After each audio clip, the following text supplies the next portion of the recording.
people who don't respect the rights of people to open carry. Well, believe it or not, somebody in the chat room was actually in the Chipotle when that happened, and her comment was, "That was so funny," capitalized on the "so." "It was Dallas Comic-Con weekend, and I thought they were cosplaying as part of the Walking Dead group." Well, okay. Interesting. This is also the one who wants to carry her battle axe. So. Well, we're working to be able to carry the battle axes. If I can carry a gun, why can't I carry a sword or exactly. a battle axe or a saber or whatever?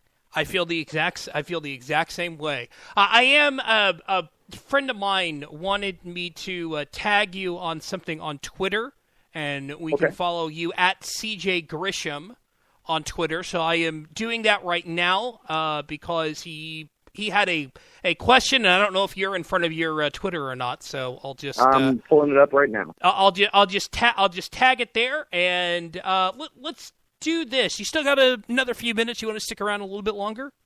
Sure. Okay, we're going to take our bottom of the hour break, and we'll be right back. This is Saturday Night Cigar Lounge here on Vigilant Liberty Radio. Back in about a minute or so.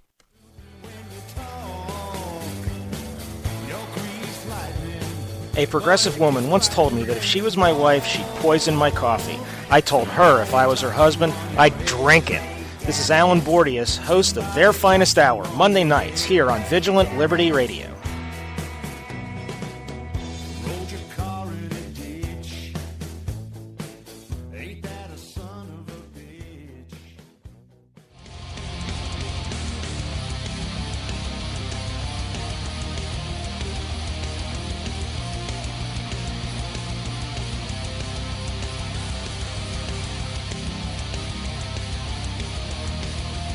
Hi, this is Matt Lewis from the Daily Caller, and you are listening to Vigilant Liberty Radio.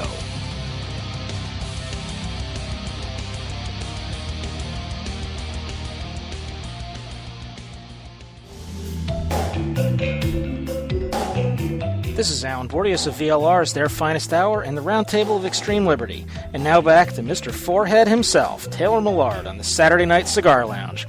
Keep listening, or you'll be the latest on Taylor's Grudge List. And back here on Saturday Night Cigar Lounge, here on Vigilant Liberty Radio, I'm your host, Taylor Millard. CJ Grisham from Open Carry, Texas, is also here. Did you get the chance to see the tweet and the photo that I tagged you in there, CJ? Yes, that the guy with the Ron Paul shirt kind of in the background? Yes. Okay, no, those are not our guys. Those are not your guys. All right. Well, that's a group. I think those guys are from a group called Lone Star Gun Rights. All right. Well, that I know that will make Sean Vinkman feel better. So those guys are in Austin. So that picture was probably taken in Austin, I would assume. All right. So very cool. So all right. So as you were saying, let's see. OpenCarryTexas.org is where we can find you, as well as we can find you at CJ Grisham, and y'all are pretty active both on the Facebook and the Twitters, correct? Yeah, we try to be really active. We're trying to be engaged. We share stories, open carry stories from around the country, concealed carry stories from around the country. So yeah, you can find us at Open Carry Texas, Instagram. We're not as active on Instagram, but we try to be. Then we got Twitter and Facebook, facebook.com/OpenCarryTexas. And then I've got a personal blog, if you just, soldiersperspective.us. I've had that since 2005. So if you want to it's more along my military history. I just retired from the Army, so I talk about military issues on that mostly. But I've also dabbled into Second Amendment issues for years on my personal blog. You had mentioned that you were involved in military issues. What in particular when it comes to the military stuff? Well, back in 2009, I was diagnosed with PTSD, and I was a first sergeant at the time. And in order to, lead from the front, I pulled my company together. I had talked to my commander, and he was in agreement with me and supportive.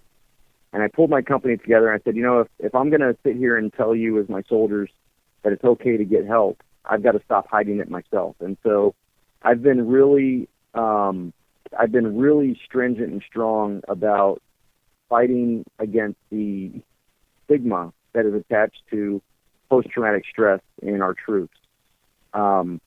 It's one of those things that people love to throw about and cause fear. I mean, I've got, the gun grabbers love to point to my PTSD as a reason for taking away my guns, which is interesting because I've been in some very highly publicized interactions that were quite aggressive, and not once did I reach for a gun. So I'm just trying to get rid of that stigma. I work on suicide prevention with troops. And really at the time, from 2005, I was trying to tell the soldiers' perspective on what soldiers were doing in Iraq and Afghanistan, what I did in Iraq and Afghanistan, and try to give a non-filtered view through media lenses of the realities of combat. Have you seen Lone Survivor yet?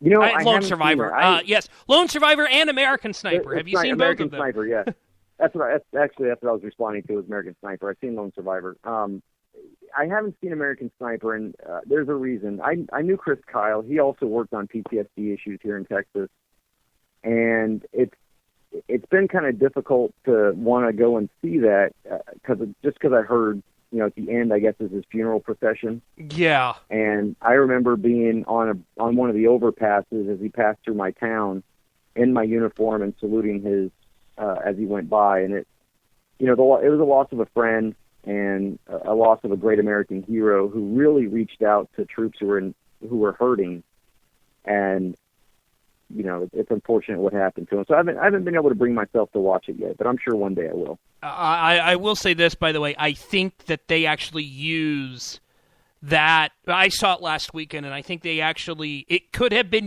that they used showing somebody saluting in the film. So well, I know in there's the a lot footage of people of it. that were doing that. Yeah.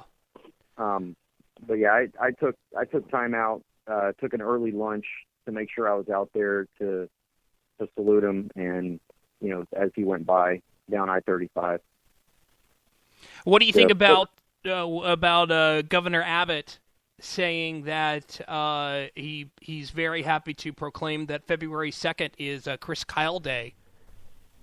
Well, that's great. Like I said, Chris was more than just a sniper. He truly cared for his fellow soldiers, and he everything he did was designed to protect his troops, to protect Americans, and then also when we got back to be that voice and be that shoulder to cry on when troops needed him. And that same passion is unfortunately what undid him. But he's a Texan that is worthy of having a day like that here in Texas. I mean, he's really made an impact in more than just combat, but also in his personal life since leaving the military. All right. CJ, I've kept you a little bit longer than I meant to, but that's what happens when you get into a good conversation. Anything else you want to chat about before I let you go? I'm looking at the Twitter. I put up there that's not us, and people are saying I need to condemn those people. Look, if I condemned every gun owner that was being stupid, I really would have no time to do anything else. Our actions as Open Carry Texas speak for themselves. And I'm just seriously not going to go around, other than people who are very egregious, such as the Tarrant County group. Yeah. But even then, I don't condemn everything they do because they're always like that. And I just don't have time to go around condemning everybody. And really, I just want to focus on our mission. And if people take an objective look at how Open Carry Texas handles itself, I think they'll recognize that we're a professional, kind, courteous, and respectful organization trying to get gun laws passed here in Texas. All right. CJ Grisham, thank you so much. Really appreciate it. Thank you, sir. Take care. All right. And we will take a break and be right back. We'll briefly get into sports for a minute because they did announce the Pro Bowl stuff. So we will, our Pro Bowl stuff, Hall of Fame stuff. And somebody who should have been in a long time ago was finally named to the Hall of Fame. So we will be back right after this. This is Saturday Night Cigar Lounge here on Vigilant Liberty Radio. Back in a couple minutes.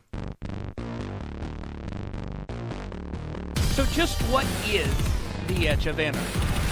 The show where liberals think we throw Ayn Rand books at homeless people in between bong hits.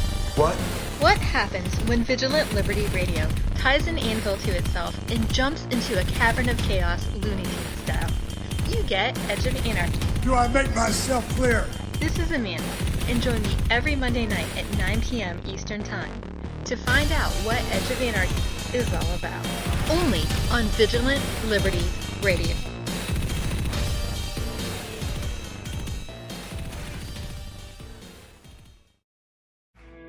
Mr. President, members of Congress, you've been making a lot of noise about taking our guns away. But you might want to review history. 1835, Gonzales, Texas Territory. The authorities wanted to confiscate the big gun that protected that colony. You know what the people said? Come and take it. Because they were willing to fight for their freedom and their guns. So are we. Come and take it if you want it. Come and take it if you think you can. Come and take it, but I warn you, you'll have to pry it from our cold dead hands. We want the freedom that God gave us, so you best not cross that line. If you want this gun, you gotta come through us and take it. One shot at a time. Just like Gonzales. We're keeping our guns.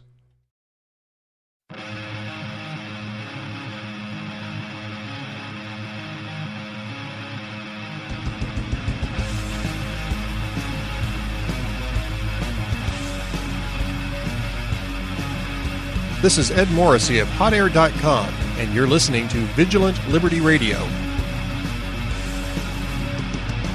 Back here on Saturday Night Cigar Lounge, here on Vigilant Liberty Radio. I am your host, Taylor Millard. Boston Randy, by the way, put in an interesting link in the chat about his top 25 one-hit wonders. I still can't believe that he rated Mambo number 5 only at number 8, and that Come On Eileen was rated number 9. Come on. Come on. Just kidding. We are going to do this. We are going to open the phones specifically for one guy in Colorado, if he knows who he is, who can call in, because I'm sure he wants to weigh in on the NFL Hall of Fame class of 2015. So here is the number, 214-646-1604. That is 214-646-1604. You can also email me, Taylor at vigilantlibertyradio.us. That's Taylor at vigilantlibertyradio.us. Or you can tweet me at EYE Desert Blog. That is at EYE Desert Blog. And Chad, you better be on the phone getting ready to call me, because I gave you the number for a reason. I did want to mention something before we get into sports, and wishing Steve Munisteri, the former Republican Party chairman here in Texas, I want to wish him best of luck being involved with Rand Paul's campaign. I'm really looking forward to his involvement in that. I think that'll be really interesting. The fact that, according to the Dallas Morning News, he praised Paul as an intellectual who has taken deep dives into policy, but still talks in a way that is unpretentious and welcoming. And I really think that that is a really, really big thing. A really important thing that people are willing to take deep dives into policy. I think that's an important thing to do, is to get in deep on the policy and discuss discuss certain situations, and then be able to present it,